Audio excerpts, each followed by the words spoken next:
Hello everyone, welcome to D Weaver Art channel on YouTube.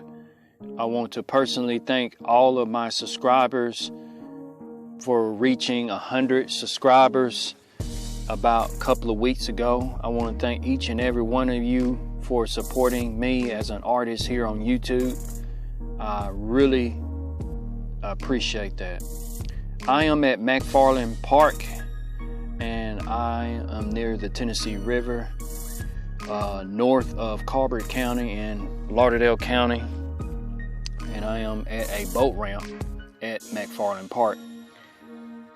I've arrived on the scene after 6 o'clock, and I knew I had a little bit of time left of light, so I forfeited my time to do a thumbnail drawing.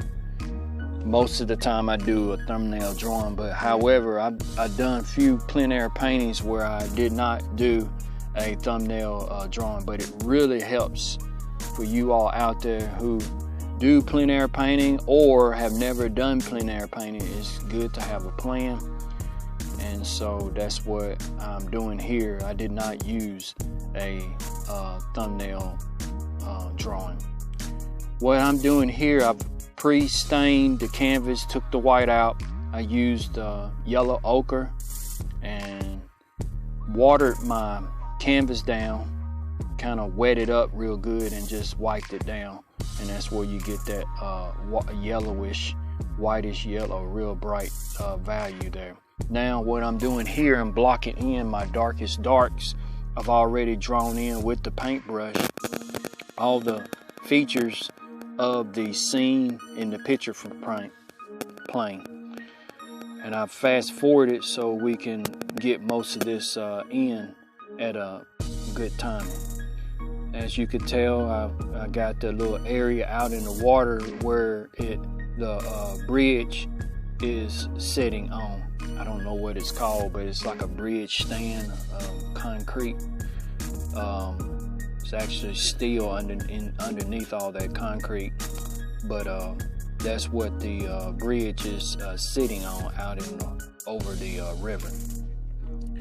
What I did, as you notice, I painted over the line where the bridge was going to go at, and that's something I normally don't do, but I was impressed to do that because it would be easier to come back over after the paint is kind of dry and put in more of that line work that for the trusses of the bridge. At this point in the video now, I've already blocked in the water, I blocked in the distant tree line, and now I'm adding some clouds in the sky and lightening up the sky with clouds. I work with acrylics. Therefore, acrylics have to have a medium, especially if you're working outdoors where you have the temperature and wind can play can have an effect on the artist when it comes to applying paint or even mixing paint. You can't do much at all if the paint is dry.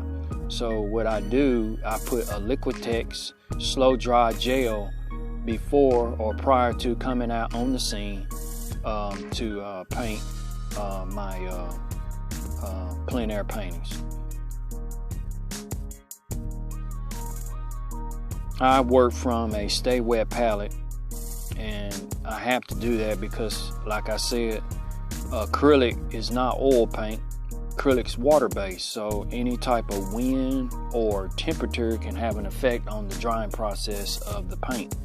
So to keep it from drying quickly, I lined it with a cloth, like a washcloth or something, an old washcloth. It's been dampened with water, squeezed out all the water and laid it in the base of the container.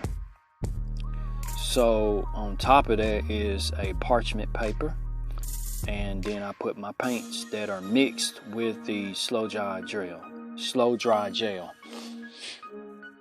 And that's what I do, and that's my setup for all my plein air paintings.